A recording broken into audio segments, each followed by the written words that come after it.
Un édito politique sur Europe 1. Bonjour Alexis Brézet. Bonjour Dimitri. Du Figaro. Quel match, quelle victoire des Bleus. Vous êtes présent dans le stade. Emmanuel Macron n'a pas boudé son plaisir. On l'a vu sur les images.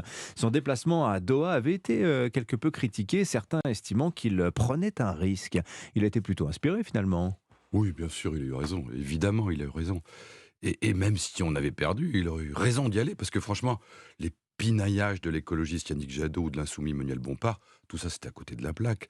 Depuis que Jacques Chirac, en 98 a enfilé le maillot bleu, c'est ainsi, ça fait partie du folklore. Le président de la République fait figure, en quelque sorte, de super mascotte de l'équipe de France.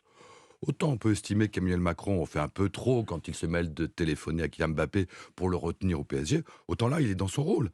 Bon, et il se trouve qu'on a gagné, c'est encore mieux. Et il faut dire que pour Macron, c'est assez inespéré. Pensez que dimanche, pour la 4e fois, l'équipe de France est en finale. Et que 4 ans après son sacre en Russie, elle peut gagner à nouveau. Alors Emmanuel Macron ne sera peut-être pas le plus grand réformateur que la Terre ait porté. Il n'enterrera sans doute pas pour toujours le clivage droite-gauche ainsi qu'il en rêvait. Mais, il peut devenir le premier président de la République française 2 fois champion du monde. C'est pas rien. Alors, ne vendons pas la peau de l'ours. C'est pas fait.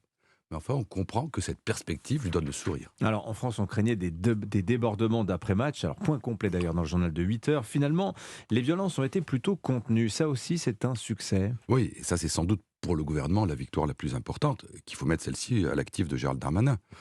Alors bon, on ne peut pas dire qu'il n'y a eu aucune anicroche. Le problème maintenant, c'est qu'on y est tellement habitué qu'on finit par considérer que le tir de mortier d'artifice contre les policiers, c'est comme une sorte de tradition anodine, quasi folklorique, un peu comme les incendies de voitures dans la nuit du Nouvel An. Mais enfin bon, sauf exception, à Nice, à Lyon, à Montpellier, où il y a eu ce drame que l'on sait, la situation est restée à peu près sous contrôle. Il n'y a pas eu d'embrasement généralisé. Aucune de ces violences graves qu'on pouvait craindre après les incidents qui ont suivi en Belgique ou en France les précédents matchs de l'équipe du Maroc. Voilà. Gérald Darmanin, après le fiasco du Stade de France, ne pouvait pas se permettre un nouvel échec. Il a mis les moyens qu'il fallait, en hommes, en matériel. Il a construit un dispositif suffisamment dissuasif pour décourager les éventuels troublions. Mission globalement réussie. Alors maintenant, Alexis, on va se projeter un peu. Si la France est championne du monde de football dimanche, est-ce qu'Emmanuel Macron en tirera un profit politique ? Je ne crois pas du tout, pas une seconde. Alors sur le moment, il en profitera sûrement un peu, mais durablement, à mon avis, il n'a aucune chance d'en tirer avantage. Vous savez, une victoire sportive, c'est un peu comme une coupe de champagne. On la boit, on est joyeux, puis le lendemain, c'est oublié.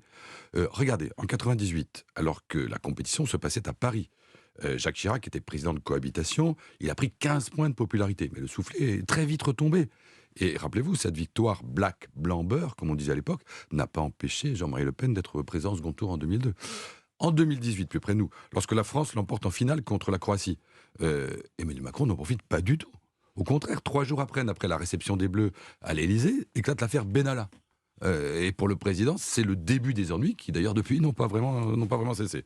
Donc, non, si on veut absolument être bénéficiaire dans la perspective de l'élection présidentielle, c'est pas du côté d'Emmanuel Macron qu'il faut le chercher, mais du côté du coach, du seul, du vrai. Didier Deschamps, fort 2027. À la une je ne crois pas qu'il ait d'ambition politique, mais qui sait. À la une du Figaro ce matin, merci beaucoup Alexis Brézet. Cap sur la finale, les Bleus ont rendez-vous avec la légende. Nous sommes le jeudi 15 décembre et nous fêtons ce jour Sainte Ninon qui, au IVe siècle, guérit miraculeusement la reine Nana de Géorgie, ce qui lui permit de la convertir et derrière elle tout le royaume de Géorgie. Dans un quart d'heure,